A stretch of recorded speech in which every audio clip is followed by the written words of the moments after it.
Balance of payment account, current account और capital account या trade account, ये सब अलग अलग फ्रेजेस हैं। क्या फ़र्क है इन सब में? क्या आप बता सकते हैं कि संविधान सभा में किसी ऐसे व्यक्ति का नाम जिन्होंने जनजाति के हितों पर खुलकर अपनी बात रखी हो, मुखरता से रखी हो?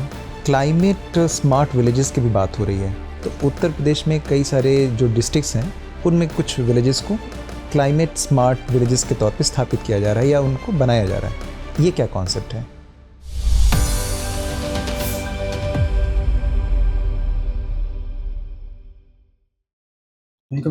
कम in. Perform sir. Good afternoon. बैठिए सचिन। Thank you sir. अपना परिचय दीजिए। सर, मेरा नाम सचिन कुमार है। मैं उत्तर प्रदेश के अमरोहा ज़िले का निवासी हूँ। मैंने अपनी प्रारंभिक शिक्षा अपने कस्बे से ही की है। उसके बाद सर मैंने अपना ग्रेजुएशन आईआईटी लखनऊ से आईटी इंजीनियरिंग में किया है। एंड सर उसके बाद से मैं सिविल सेवा परीक्षा में प्रयासरत हूँ। मेरी हॉबीज़ सर क्रिकेट खेलना और देखना मुझे पसंद है। उसके साथ साथ सर मैं नियमित रूप से फिटनेस से रिलेटेड एक्टिविटीज़ करता हूँ। एंड सर ओकेजनली बुक्स पढ़ना सर मुझे पसंद है। कोई स्पेसिफिक जो मुझे इंटरेस्टेड सब्जेक्ट्स लगते हैं सर उस। क्रिकेट आपको खेलना और देखना दोनों पसंद है? Yes sir. उत्तर प्रदेश से बताया तो क्रिकेट के कौन कौन से खिलाड़ी राष्ट्रीय टीम में रहे हैं? सर उत्तर प्रदेश से भुवनेश्वर कुमार, प्रवीण कुमार, संदीप त्यागी, सर ये मैं क्रिकेटर्स को ही रिकॉल कर पा रहा हूँ। बस? सर सुरेश रैना भी हैं सर। इत्तेफाक से आपने सब पुरुष खिलाड़ियों का नाम बताया। Yes sir. क्या उत्तर प्रदेश की महिला खिलाड़ी भी राष्ट्रीय टीम में है? सर मैं रिकॉल नहीं कर पा रहा हूँ सर, सॉरी सर। अच्छा, किसी पर ध्यान नहीं दिया। ठीक है, ये बताएं कि क्रिकेट खेल की लोकप्रियता के पीछे आप कौन कौन से कारणों को जवाबदेह मानते हैं? सर अगर हम हिस्ट्री में जाएं तो जो 1983 का क्रिकेट वर्ल्ड कप जो इंडिया ने जीता था under the captaincy of Shri Kapil Dev, तो सर उसका एक बहुत बड़ा इम्पैक्ट हुआ आने वाली जनरेशन्स का।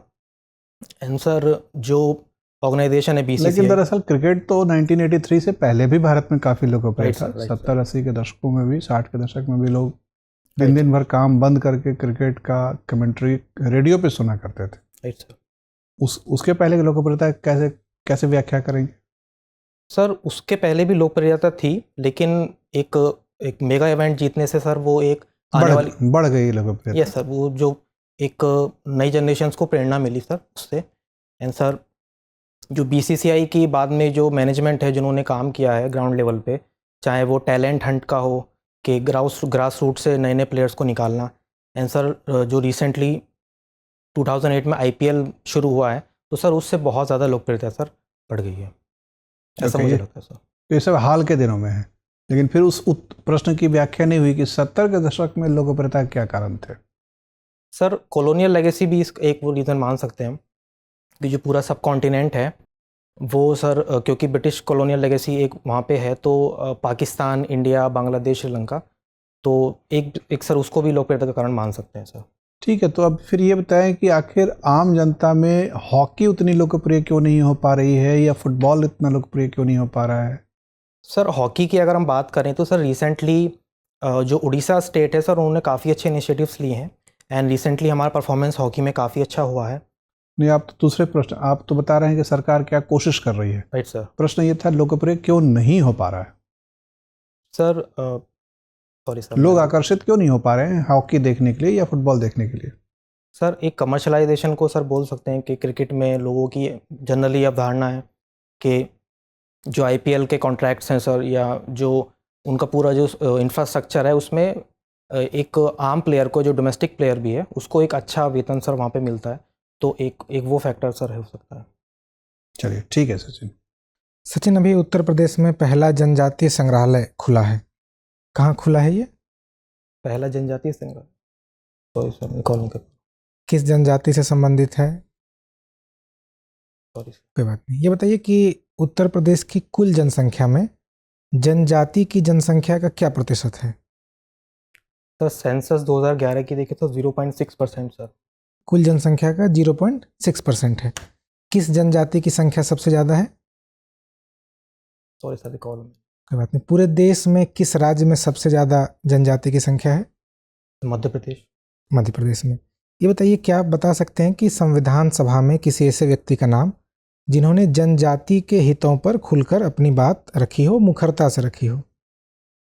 सर ओवरऑल सर जो वनरेबल सेक्शंस हैं तो Shri doctor B R Ambedkar, उन्होंने सर जो पूरा सेक्शन था सर उनको उनकी बात सर रखी थी। एंड सर स्पेसिफिकली सर मुझे ऐसे रिकॉल जयपाल मुंडा का नाम सुना आपने? यस सर, जयपाल मुंडा। क्या योगदान था उनका, या कौन थे वो? Sorry sir, recall. अच्छा, कोई बात नहीं। आप कुछ प्रमुख जनजाति विद्रोह के बारे में बताइए जो आपने आधुनिक भारत के इतिहास में पढ़ा होगा।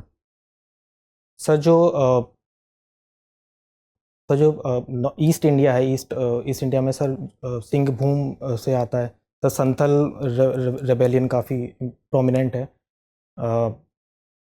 कौन नेतृत्व कर रहे थे संथाल विद्रोह का? सर कानू ब्रदर्स। सिद्धू कान्हू। क्या मुख्य मांग थी उनकी? क्यों जनजातियों में विरोध की भावना इतनी सघन हुई थी? Yes sir. सर बेसिकली जो कॉलोनियल रूल था तो एक एलियनेशन की भावना उनमें थी कि वहाँ पे जो भी लैंड का जो उनके ट्रेडिशनल कल्चरल जो ट्रेडिशंस थे और जो वहाँ पे लैंड में वो बेसिकली मनी लैंडर्स वगैरह बाहर से आ रहे थे, और जो कॉलोनियल रूल था उसका एक एलियनेशन का प्रभाव सर वहाँ पे था। तो प्राइमरीली सर यही रीजंस थे। संपत्ति की धारणा को लेकर जनजाति में एक खास प्रथा चलती थी, आप बता सकते हैं क्या बोलते थे, वो टर्म क्या था? Sorry sir. कोई बात नहीं। दीकू किसको बोलते थे? Sorry sir. ये बताइए, आपने अपनी रुचि में बताया कि आपको फिक्शन और नॉन फिक्शन पढ़ना नॉन पसंद। फिक्शन। नॉन फिक्शन, क्या अंतर है फिक्शन और नॉन फिक्शन में? सर फिक्शन बेसिकली एक क्रिएटिविटी इमेजिनेशन का ही प्रोडक्ट बोल सकते हैं, और नॉन फिक्शन रियलिटीज़ से जुड़ा होता है। कि जैसे सर प्रोडक्टिविटी का अगर हम ले लें तो कुछ ऐसी बुक्स जो टाइम मैनेजमेंट को अच्छा कर सकती हैं, तो सर वो डेली रूटीन में जो चीज़ें हम बेटर कर सकते हैं सर, उससे बेसिकली वो है। हिंद स्वराज पढ़ी है आपने? सॉरी सर, नहीं पढ़ी। किसकी किताब है? सर महात्मा गांधी। महात्मा गांधी की। अभी हाल फिलहाल में आपने कौन सी किताब पढ़ी है? सर रिसेंटली मैंने प्रोडक्टिविटी को और अच्छा करने के लिए ब्रायन ट्रेसी की ईट दैट फ्रॉग और atomic habits by James clear, sir ये 2 बुक्स मैंने पढ़ी हैं जो मुझे काफ़ी अच्छी लगी। अभी युवाल नोआ हरारी की किताब आई है ट्रायोलॉजी, वो नहीं पढ़ी आपने? No sir. ये बताइए, जीवनी जब किसी की लिखी जाती है तो उसमें क्या क्या कमियां हो सकती हैं? सर अगर वो ऑटोबायोग्राफी है। वो तो आत्मकथा हो गई, ऑटोबायोग्राफी। जी जीवनी अगर किसी ने लिखी है उसमें क्या क्या कमी हो सकती है? Right sir. सर जीवनी में बेसिकली क्योंकि सामने वाले पर्सन का पर्सपेक्टिव काफ़ी हद तक चेंज हो सकता है, जिस इंसान ने रियल में लाइफ वो उसको जी है, तो सर वो एक पर्सपेक्टिव थोड़ा चेंज हो सकता है। क्योंकि अल्टीमेटली जो भी सर्कमस्टेंसेज या जो भी इवेंट्स हुए हैं वो जो पर्सन है वो ज़्यादा अच्छे से डिस्क्राइब कर पाएगा। और सर बहुत माइन्यूट से डिटेल से काफ़ी बड़ा एक चेंज आ सकता है लॉन्ग टर्म में। तो और वो बाद में उसको फिर तथ्यों को तोड़ मोड़ के भी कई बार जीवनी को दिखाया जाता है। तो सर ये एक हो सकता है रीज़न। ठीक है, मेरा अंतिम सवाल है कि 1 या 2 ऐसी जीवनी बताइए जो सबको पढ़नी चाहिए। Right sir. Sir APJ Abdul Kalam sir की जीवनी। किसने लिखी है? सर ऑथर मुझे रिकॉल नहीं हो पा रहा है। ठीक है। सर उनकी ऑडियो में थी सर, जो कि गुलजार साहब ने ऑडियो बायोग्राफी थी उनकी, तो सर वो मैंने सुनी थी तो मुझे काफ़ी अच्छी लगी। ठीक है। सचिन सचिन मुझे बताएं कि स्मार्ट विलेज की कॉन्सेप्ट क्या है? Right sir. Sir smart village basically sir जैसे स्मार्ट सिटीज़ का कॉन्सेप्ट लिया गया है कि बेसिकली हम टेक्नोलॉजी और बाकी चीज़ों का यूज़ करके जो अर्बन अम्यूनिटीज़ दे पाएँ, तो सिमिलर लाइंस पे सर स्मार्ट विलेजेस में भी इसी बात को दोहराया गया है कि जो टेक्नोलॉजी का यूज़ करके एंड बाकी इंटरवेंशंस के यूज़ करके विलेज को स्मार्ट बनाया जाए। जो अम्यूनिटीज़ हमें अर्बन एरियाज़ में मिलती हैं उन्हें हम किसी तरह से रूरल एरियाज़ में भी दे पाएँ। एंड सर इसमें रूर्बन मिशन भारत सरकार ने चलाया हुआ है सर, वो एक अच्छा इनिशिएटिव है। ठीक है, इसी तरीके से क्लाइमेट स्मार्ट विलेजेस की भी बात हो रही है। राइट तो सर। उत्तर प्रदेश में कई सारे जो डिस्ट्रिक्ट्स हैं उनमें कुछ विलेजेस को क्लाइमेट स्मार्ट विलेजेस के तौर पे स्थापित किया जा रहा है या उनको बनाया जा रहा है। ये क्या कॉन्सेप्ट है? Sir climate smart villages basically villages का जो मेन प्राइमरी इकोनॉमिक एक्टिविटी वो सर एग्रीकल्चर होती है। तो सर एग्रीकल्चर से क्लाइमेट स्मार्ट एग्रीकल्चर की तरफ जाने का प्रयास हो रहा है सर। मैं सर I'm चलिए, sorry कोई सर, बात मैं गैस कर रहा हूँ जहाँ तक मुझे इट्स clear ओके। नहीं है। सचिन मुझे बताएं कि ODF प्लस में ये प्लस क्या है? Right sir. सर ODF में बेसिकली ओपन डेफेकेशन फ्री का स्टेटस दिया जाता है। प्लस में सर जो बाकी सैनिटेशन की चीज़ें अगर उसमें ऐड की जाएँ तो फिर वो ODF प्लस का स्टेटस मिलता है। जैसे सर जैसे जो पब्लिक स्पेसेस हैं उनकी क्लीननेस कितनी है, जो इसमें जो प्लस सॉलिड है वेस्ट मैनेजमेंट है सर, वो सॉलिड और लिक्विड वेस्ट मैनेजमेंट है। Right sir. तो अगर हम ये बात करें शहरों में सॉलिड और लिक्विड वेस्ट मैनेजमेंट के लिए, इसके लिए कौन सी रिस्पॉन्सिबल नोडल एजेंसी है? Right sir. सर जो अर्बन एरियाज़ हैं सर, उसमें बेसिकली जो म्यूनिसपैलिटीज़ हैं वो प्राइमरीली रिस्पॉन्सिबल हैं उनके लिए। उसके साथ ही साथ सर सुपरविजन के लिए जो स्टेट पॉल्यूशन कंट्रोल बॉडी है उनका ठीक भी है। एक इंटरवेंशन रहता है कि बेसिकली चीज़ें ठीक ठाक से चलें।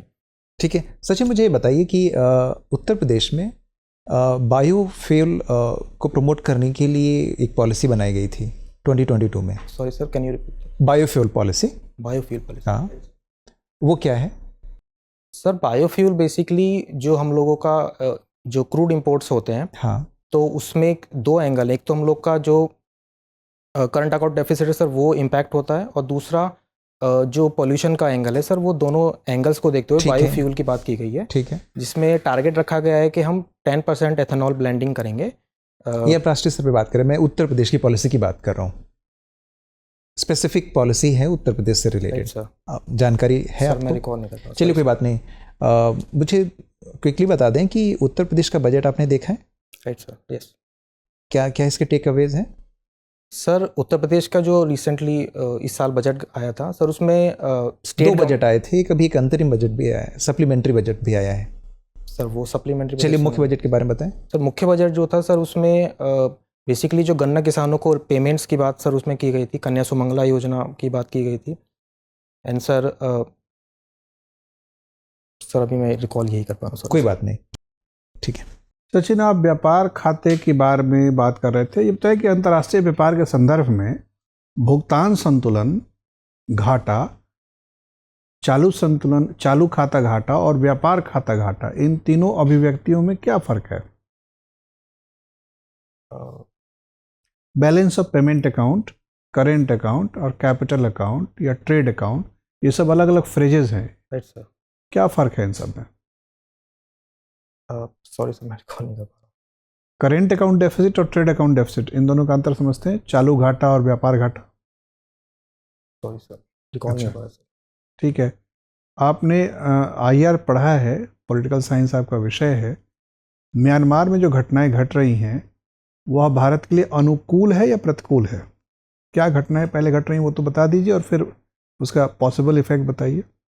सर म्यांमार में बेसिकली जो डेमोक्रेटिक फोर्सेस हैं और जो वहाँ की आर्मी है सर, उनके बीच में क्लैशेस चल रहे हैं। एंड सर उनके रेपरकशंस डेफिनेटली इंडिया पे पड़ेंगे, बिकॉज सर माइग्रेशन का बहुत बड़ा इशू है। और सर एसोसिएटेड उससे रिलेटेड है जो मणिपुर में इवेंट्स हो रहे हैं सर, तो उसमें एक बहुत बड़ा रीज़न माइग्रेशन का भी वहाँ पे बताया जा रहा है सर। उसके रेपरकशंस हैं पूरे साउथ एशिया में सर, उसके रेपरकशंस होंगे। एंड सर इंडिया ने बहुत ही कैलिब्रेटेड अप्रोच अपनाया है कि जो वहाँ की, क्योंकि सर हमें जो वहाँ का नॉर्थ ईस्ट इंसर्जेंसी है। कैलिब्रेटेड अप्रोच से क्या तात्पर्य है? सर पीस मील अप्रोच बेसिकली, कि जो सिचुएशन होगी हम उसके अकॉर्डिंग स्टैंस लेंगे, हम पहले से कोई हार्ड स्टांस वहाँ पे नहीं लेंगे। अच्छा, म्यांमार सेना के कुछ जवान अभी भागकर भारत की सीमा में आ गए थे 2-3 दिन पहले। उसको हमने शरण दिया है उनको, सैनिकों को, या शरण देने से मना कर दिया है? सॉरी सर, मैं अवेयर नहीं सर। अच्छा, ठीक है। ये बताएं कि ये जो आसियान है उसके साथ हमारे व्यापार में थोड़ी सी सुस्ती चल रही थी। अच्छा, हाल फिलहाल में उसमें गर्मजोशी पैदा करने के लिए क्या कदम उठाए गए?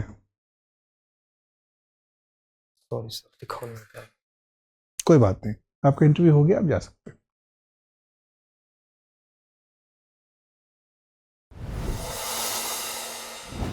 कम इन सर। आ जाइए सचिन, आइए बैठिए।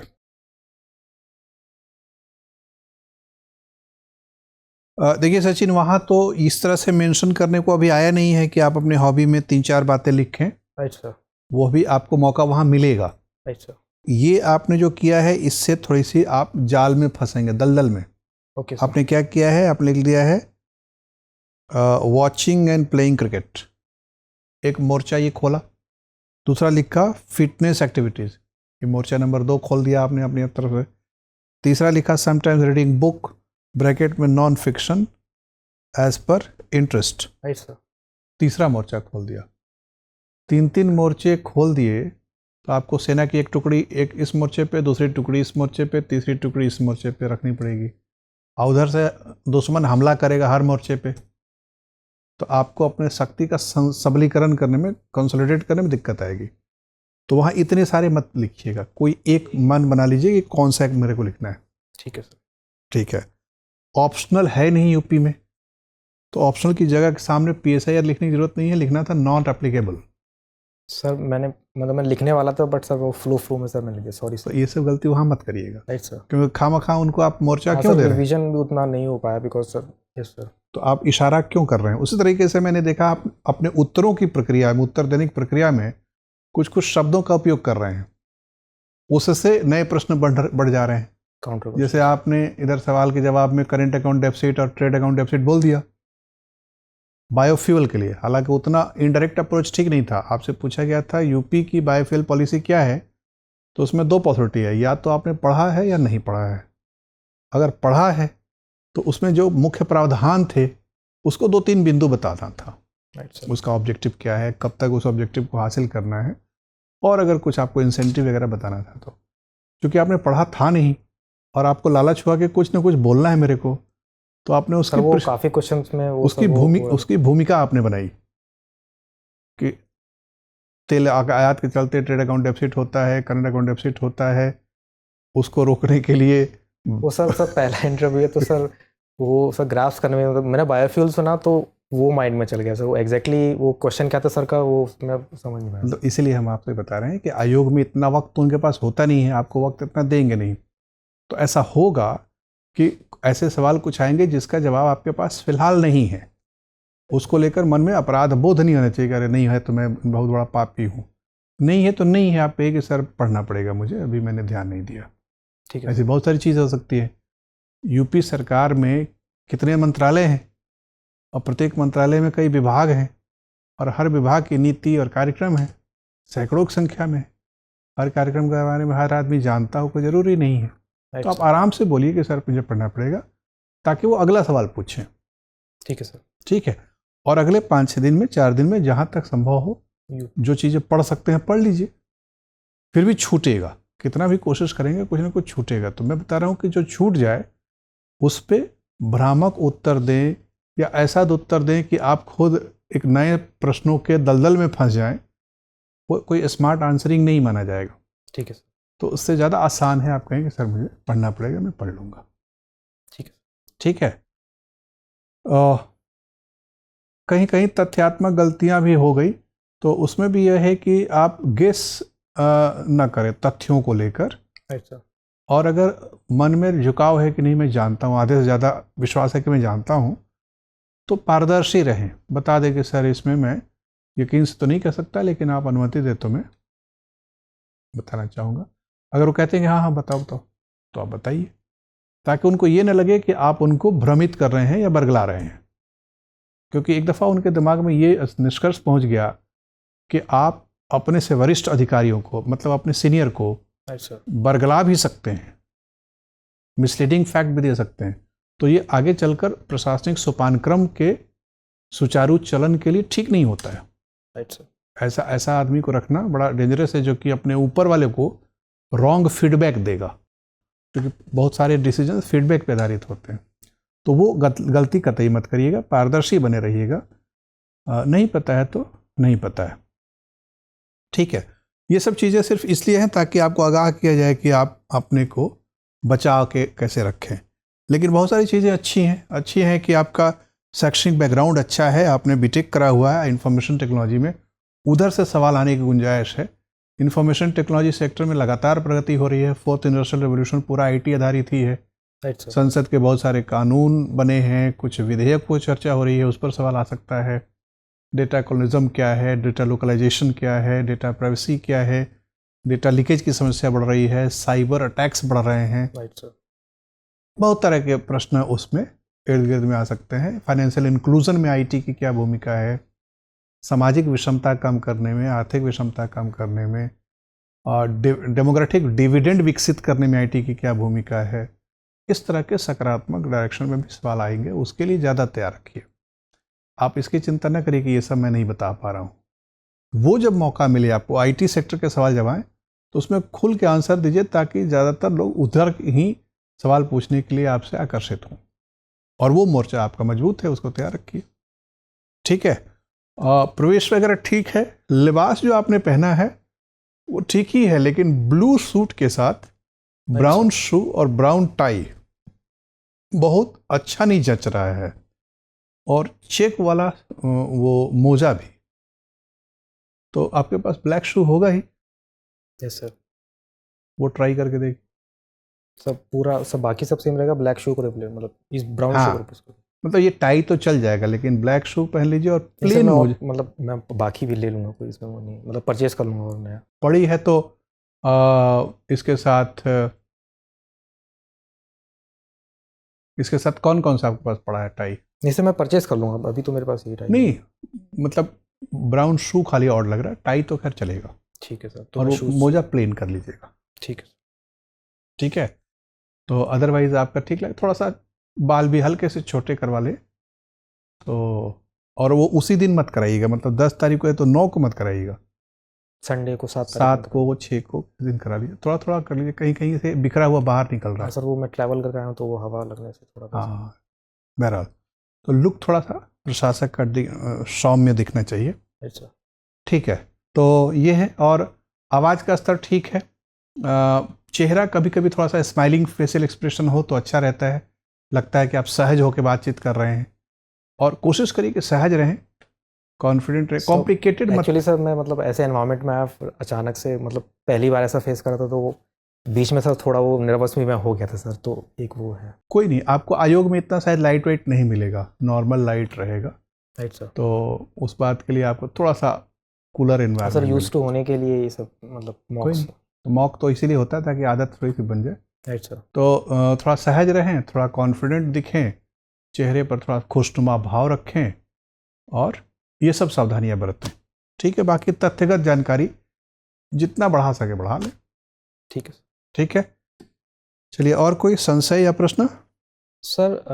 सर जैसे मैंने जो सीनियर्स हैं उनसे बात की है, तो सर वहाँ पे नाम और डिस्ट्रिक्ट नहीं पूछते हैं, पूछते हाँ। हैं। तो उससे रिलेटेड जो क्वेश्चन है सर, वो भी प्रिपेयर करने का कोई विशेष फायदा नहीं, क्योंकि वो बोल देंगे कि आप अपना नाम और जिले की जानकारी या सांप्रदायिक पहचान वगैरह छोड़कर बाकी परिचय दें। ठीक है सर। तो उसमें इंट्रोडक्शन फिर कैसे देंगे कि मैंने मतलब ग्रेजुएशन से स्टार्ट करना है सर, फिर इंट्रोडक्शन कैसे? जैसे आप शिक्षा जैसे भी 10th मैंने किया इस साल, या सीधे ग्रेजुएशन से बात करें कि सर मैंने ग्रेजुएशन में अपना साइंस टेक्नोलॉजी पढ़ा है, मैं बीटेक किया है, इस ट्रेड में किया है, ट्रेड बता दीजिए।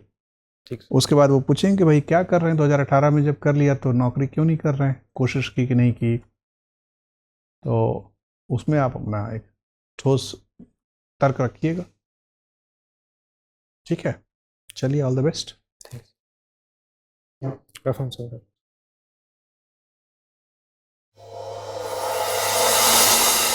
डियर व्यूअर्स, अपने एग्जाम की तैयारी को और बेहतर करने के लिए हमारे चैनल को लाइक, शेयर और सब्सक्राइब करना न भूलें।